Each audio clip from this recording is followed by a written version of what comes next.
ಕನ್ನಡ ತಂತ್ರಾಂಶ ಇದು ತಂತ್ರಜ್ಞಾನದ ವಿಶ್ವಕೋಶ.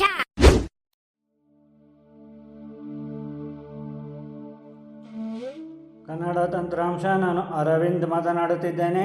ಕನ್ನಡ ತಂತ್ರಾಂಶದ ಮತ್ತೊಂದು ಹೊಸ ವಿಡಿಯೋಗೆ ತಮಗೆಲ್ಲರಿಗೂ ಹೃತ್ಪೂರ್ವಕವಾದ ಸ್ವಾಗತವನ್ನು ಕೋರುತ್ತಾ ಇದ್ದೇನೆ. ಇಂದಿನ ವಿಡಿಯೋದಲ್ಲಿ ಗೂಗಲ್ ಫೋನ್ ಮೂಲಕ ನಾವು ಯಾವ ರೀತಿ ರಿಮೈಂಡರನ್ನು ಸೆಟ್ ಮಾಡೋದು ಅಂತ ಕಲ್ತ್ಕೋತಾ ಇದ್ದೀವಿ. ಈಗ ನಾನು ಒಬ್ಬರ ಕಾಂಟ್ಯಾಕ್ಟನ್ನು ಓಪನ್ ಮಾಡಿ ರೆಡಿ ಮಾಡಿ ಇಟ್ಕೊಂಡಿದ್ದೀನಿ. ಈಗ ಆ ಕಾಂಟ್ಯಾಕ್ಟ್ಸ್ಗೆ ಹೋಗೋಣ. ಈಗ ನಾನು ರೈಟ್ಗೆ ಸ್ವೈಪ್ ಮಾಡ್ಕೊಂಡು ಹೋಗ್ತೀನಿ. ರಿಂಗ್ ಟೋನ್ಸ್ ಅಂತ ಸಿಗೋ ತನಕನೂ ರೈಟ್ಗೆ ಸ್ವೈಪ್ ಮಾಡ್ಕೊಂಡು ಹೋಗ್ತೀನಿ. ಕಾಂಟ್ಯಾಕ್ಟ್ ರಿಂಗ್ ಟೋನ್ಸ್ ಆದಮೇಲೆ ಮತ್ತೆ ರೈಟ್ಗೆ ಸ್ವೈಪ್ ಮಾಡಿದ್ರೆ ನಮಗೆ ರಿಮೈಂಡರ್ಸ್ ಅಂತ ಸಿಗುತ್ತೆ. ಈಗ ಅದ್ರ ಮೇಲೆ ನಾನು ಡಬಲ್ ಟ್ಯಾಪ್ ಮಾಡ್ತಾ ಇದ್ದೀನಿ. ಈಗ ರೈಟ್ಗೆ ಸ್ವೈಪ್ ಮಾಡ್ತಾ ಇದ್ದೀನಿ. ಮೋರ್ ಆಪ್ಷನ್ಸ್ ಇದೆ. ಇದರಲ್ಲಿ ಏನು ಆಯ್ಕೆಗಳಿರಲ್ಲ, ಬರೀ ಹೆಲ್ಪ್ ಆ್ಯಂಡ್ ಫೀಡ್ಬ್ಯಾಕ್ ಅಂತ ಇರುತ್ತೆ. ಹಾಗಾಗಿ ನಾನು ಮುಂದಕ್ಕೆ ಹೋಗ್ತಾ ಇದ್ದೀನಿ.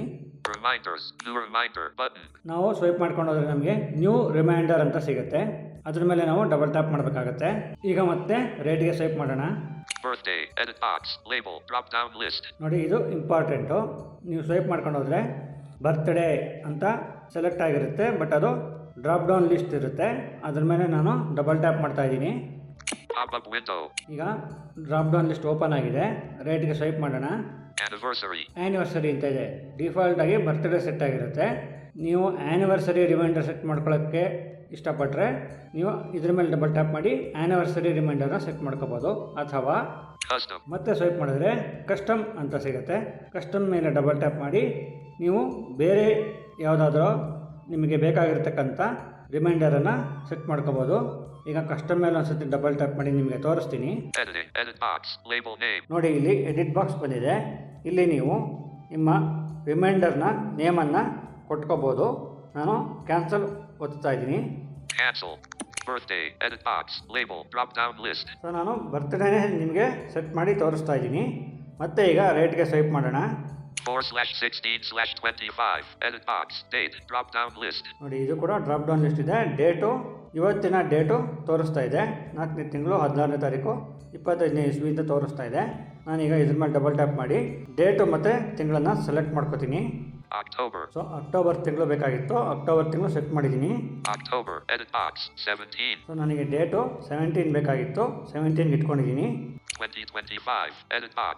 ಇಯರು 2025 ಸೆಲೆಕ್ಟ್ ಆಗಿದೆ. ಮುಂದೆ ಸ್ವೈಪ್ ಮಾಡೋಣ. 2026 include year on switch. ಇಲ್ಲಿ ನೋಡಿ, ಇನ್ಕ್ಲೂಡ್ ಇಯರ್ ಆನ್ ಆಗಿದೆ. ಈಗ ನೀವು ಹೀಗೆ ಬಿಟ್ಟು ಸೇವ್ ಮಾಡಿದ್ರೆ ನಿಮಗೆ ಈ ವರ್ಷ ಅಕ್ಟೋಬರಲ್ಲಿ ಮಾತ್ರ ಇದು ರಿಮೈಂಡರ್ ಕೊಡುತ್ತೆ, ಪ್ರತಿ ವರ್ಷ ಕೊಡಲ್ಲ. ಹಾಗಾಗಿ ಈ ಇಯರ್ ರಿಮೈಂಡರ್ನ ಆಫ್ ಮಾಡ್ಕೋಬೇಕಾಗತ್ತೆ. ಸೊ ನಾನೀಗ ಆಫ್ ಮಾಡಿದ್ದೀನಿ. ಓಕೆ ಬಟನ್ ಮೇಲೆ ಡಬಲ್ ಟ್ಯಾಪ್ ಮಾಡ್ತಾ ಇದ್ದೀನಿ. October 17th edit box date drop down list. So October 17ಗೆ ಸೆಟ್ ಆಗಿದೆ. ಮುಂದೆ ಸ್ವೈಪ್ ಮಾಡೋಣ. ಮುಂದೆ ಇಲ್ಲಿ ಒಂದಷ್ಟು ಇನ್ಫಾರ್ಮೇಷನ್ ಕೊಡ್ತಾರೆ, ಅದ್ರ ಬಗ್ಗೆ ತಲೆ ಕೆಡಿಸ್ಕೊಳ್ಳೋದು ಬೇಡ. ಮುಂದೆ ಸ್ವೈಪ್ ಮಾಡ್ಕೊಂಡು ಹೋಗೋಣ. ಈಗ ಮೊದಲು ನಮಗೆ ಯಾವತ್ತು ಎಷ್ಟು ಗಂಟೆಗೆ ರಿಮೈಂಡರ್ ಬರಬೇಕು ಅನ್ನೋದನ್ನು ಸೆಟ್ ಮಾಡ್ಕೋಬೇಕಾಗತ್ತೆ. ಸೊ ಮೊದಲನೇದು ಆನ್ ಡೇ ಆಫ್ ಅಂತ ಇದೆ. ಅಂದರೆ ನಾವು ಯಾವ ದಿನವನ್ನು ನೆನಪು ಮಾಡುವಂಥ ಸೆಟ್ ಮಾಡಿರ್ತೀವೋ ಅವತ್ತೇ ನಮಗೆ ನೋಟಿಫಿಕೇಶನ್ ಬರೋ ಥರ ಸೆಟ್ ಮಾಡ್ಕೋಬೋದು.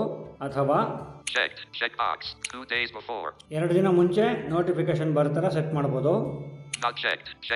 ಇದು ನಾಟ್ ಚೆಕ್ ಆಗಿದೆ. 7 days before checked checkbox 7 days before ಅನ್ನೋದು ಚೆಕ್ ಆಗಿತ್ತು, ಅದನ್ನು ನಾನು ನಾಟ್ ಚೆಕ್ ಮಾಡಿದ್ದೀನಿ. 2 weeks before not checked checkbox 2 weeks before ಅನ್ನೋದು ನಾಟ್ ಚೆಕ್ ಆಗಿದೆ. at 0900 am edit notification time. ಈಗ ಟೈಮನ್ನು ಕೂಡ ನಾವು ನಮ್ಗೆ ಯಾವ ಟೈಮ್ ಬೇಕೋ ಆ ಟೈಮ್ ಇಟ್ಕೋಬೋದು. ನಾನು 6:00 ಇಟ್ಕೋತೀನಿ. ಇಲ್ಲಿ 9 ಗಂಟೆ ಸೆಟ್ ಆಗಿದೆ. Delete 9 deleted 6 editing 00 edit box for minutes 3300 not selected select hour editing 30 selected app. ಆಟೋಮೆಟಿಕ್ಕಾಗಿ AM ಸೆಲೆಕ್ಟ್ ಆಗಿದೆ. ಸೊ ನಾನು ಮುಂದಕ್ಕೆ ಸ್ವೈಪ್ ಮಾಡ್ತಾ ಇದ್ದೀನಿ. ಓಕೆ ಬಟನ್ ಮೇಲೆ ಡಬಲ್ ಟ್ಯಾಪ್ ಮಾಡಿದ್ದೀನಿ. ಈಗ ರೈಟ್ಗೆ ಸ್ವೈಪ್ ಮಾಡಿ ನೋಡೋಣ. At 06:30 am edit notification time and list. So 6:00 set ಆಯಿತು. ನನಗೆ 1 ವೀಕ್ ಬಿಫೋರ್ ಆಗಲಿ 2 ಡೇಸ್ ಬಿಫೋರ್ ಆಗಲಿ ಬೇಕಾಗಿಲ್ಲ. ನನಗೆ ಆನ್ ಡೇ ಆಫ್ ಅನ್ನೋದು ಮಾತ್ರ ಬೇಕಾಗಿದೆ. ಹಾಗಾಗಿ ನಾನು ಬೇರೆದೆಲ್ಲ ನಾಟ್ ಚೆಕ್ ಮಾಡ್ತಾ ಇದ್ದೀನಿ. Not checked. Checkbox. 2 weeks before. Not checked. 7 days before. Not checked. 2 days before. Checked. Checkbox. On day of. ನೋಡಿ ಆನ್ ಡೇ ಆಫ್ ಅನ್ನೋದು ಮಾತ್ರ ನಾನು ಚೆಕ್ ಮಾಡ್ಕೊಂಡಿದ್ದೀನಿ. ಈಗ ನಾನು ಸೇವ್ ಮೇಲೆ ಡಬಲ್ ಟ್ಯಾಪ್ ಮಾಡ್ತಾ ಇದ್ದೀನಿ. Save button out. Reminder saved. Contacts. To know when significant dates are coming up. Add reminders for your contacts. Learn more and list. ನೋಡಿ ಸಿಗ್ನಿಫಿಕೆಂಟ್ ಡೇಟ್ಸ್ ನಿಮಗೆ ನೆನಪು ಮಾಡಬೇಕು ಅಂದರೆ ರಿಮೈಂಡರ್ಸ್ನ ಸೆಟ್ ಮಾಡ್ಕೊಳ್ಳಿ ಅಂತ ಹೇಳ್ತಾ ಇದೆ. More reminders. Significant birthday. October 17th. Notifications on. ನೋಡಿ ಸೊ ಈಗ ಸೆಟ್ ಆಗಿದೆ. New significant date button. ಮತ್ತೊಂದು ಸೆಟ್ ಮಾಡಬೇಕು ಅಂದರೆ ಇಲ್ಲಿ ನ್ಯೂ ಸಿಗ್ನಿಫಿಕೆಂಟ್ ಡೇಟ್ ಮೇಲೆ ಡಬಲ್ ಟ್ಯಾಪ್ ಮಾಡಿ ನೀವು ಸೆಟ್ ಮಾಡ್ಬೋದು. ಈಗ ಬ್ಯಾಕ್ ಬರ್ತಾ ಇದ್ದೀನಿ. ಈಗ ನಾವು ಸೆಟ್ ಮಾಡಿರ್ತಕ್ಕಂಥ ರಿಮೈಂಡರ್ನ ಡಿಲೀಟ್ ಮಾಡೋದು ಹೇಗೆ?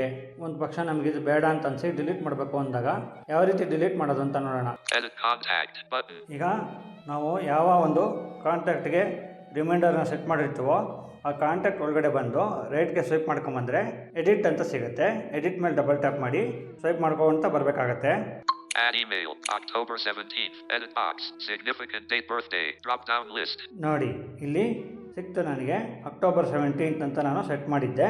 ಈಗ ಮತ್ತೆ ರೈಟ್ಗೆ ಸ್ವೈಪ್ ಮಾಡ್ತೀನಿ. Delete button. ಡಿಲೀಟ್ ಅಂತ ಸಿಕ್ತು. ಇಲ್ಲಿ ನಾವು ಡಬಲ್ ಟ್ಯಾಪ್ ಮಾಡಿದ್ರೆ ಈ ರಿಮೈಂಡರು ಡಿಲೀಟ್ ಆಗುತ್ತೆ. Add fields button. ಸೊ ನಾನೀಗ ಸೇವ್ ಕೊಡ್ತಾ ಇದ್ದೀನಿ. Edit box. More options. Save. ಈ ರೀತಿಯಾಗಿ ನಾವು ಯಾವುದೇ ಒಂದು ಕಾಂಟ್ಯಾಕ್ಟ್ಗೆ ರಿಮೈಂಡರ್ನ ಸೆಟ್ ಮಾಡ್ಬೋದು, ಹಾಗೆ ಅತಿ ಸುಲಭವಾಗಿ ಡಿಲೀಟ್ ಕೂಡ ಮಾಡ್ಬೋದು. ಮತ್ತೊಂದು ಹೊಸ ವಿಚಾರದೊಂದಿಗೆ ನಾನು ತಮ್ಮನ್ನೆಲ್ಲ ಬಂದು ಭೇಟಿ ಮಾಡ್ತೀನಿ ಅಂತ ಹೇಳ್ತಾ ಇವತ್ತಿನ ವಿಡಿಯೋವನ್ನು ಮುಗಿಸ್ತಾ ಇದ್ದೀನಿ. ಮತ್ತೊಮ್ಮೆ ತಮ್ಮೆಲ್ಲರಿಗೂ ಹೃತ್ಪೂರ್ವಕವಾದ ಧನ್ಯವಾದಗಳು. ಈ ವಿಡಿಯೋ ನಿಮಗೆ ಇಷ್ಟವಾಯಿತೆ? ಹಾಗಾದರೆ ಲೈಕ್ ಮಾಡಿ, ನಿಮ್ಮ ಅಭಿಪ್ರಾಯಗಳನ್ನು ಹಾಗೂ ಸಲಹೆಗಳನ್ನು ಕಮೆಂಟ್ ಮೂಲಕ ತಿಳಿಸಿ. ನಮ್ಮ ಕನ್ನಡ ತಂತ್ರಾಂಶ ವಾಹಿನಿಗೆ ಮರೆಯದೆ ಸಬ್ಸ್ಕ್ರೈಬ್ ಮಾಡಿ, ವಿಡಿಯೋಗಳನ್ನು ನಿಮ್ಮ ಸ್ನೇಹಿತರ ಜೊತೆಗೆ ಹಂಚಿಕೊಳ್ಳಿ. ವಿಡಿಯೋದ ಡಿಸ್ಕ್ರಿಪ್ಷನ್ನಲ್ಲಿರುವ ಕನ್ನಡ ತಂತ್ರಾಂಶ ವಾಟ್ಸ್ಆಪ್ ಕಮ್ಯುನಿಟಿಯ ಲಿಂಕ್ ಹಾಗೂ KT apps and software Telegram ಚಾನೆಲ್ನ ಲಿಂಕ್ ಮೂಲಕ ನೀವು ಸದಸ್ಯರಾಗಿ ಸೇರಿಕೊಂಡು ಉಪಯುಕ್ತ ಮಾಹಿತಿ ಹಾಗೂ ತಂತ್ರಾಂಶಗಳನ್ನು ಸುಲಭವಾಗಿ ಪಡೆದುಕೊಳ್ಳಿ. ಕೆಟಿ ಮೀಡಿಯಾ ಎಂಬ ನಮ್ಮ ಇನ್ನೊಂದು ಯೂಟ್ಯೂಬ್ ವಾಹಿನಿಯ ಲಿಂಕ್ ಸಹ ಡಿಸ್ಕ್ರಿಪ್ಷನ್ನಲ್ಲಿದ್ದು, ಆ ವಾಹಿನಿಗೂ ನೀವು ಸಬ್ಸ್ಕ್ರೈಬ್ ಮಾಡಿಕೊಂಡು ನಮ್ಮನ್ನು ಬೆಂಬಲಿಸಿ. ಧನ್ಯವಾದಗಳು. Thank you.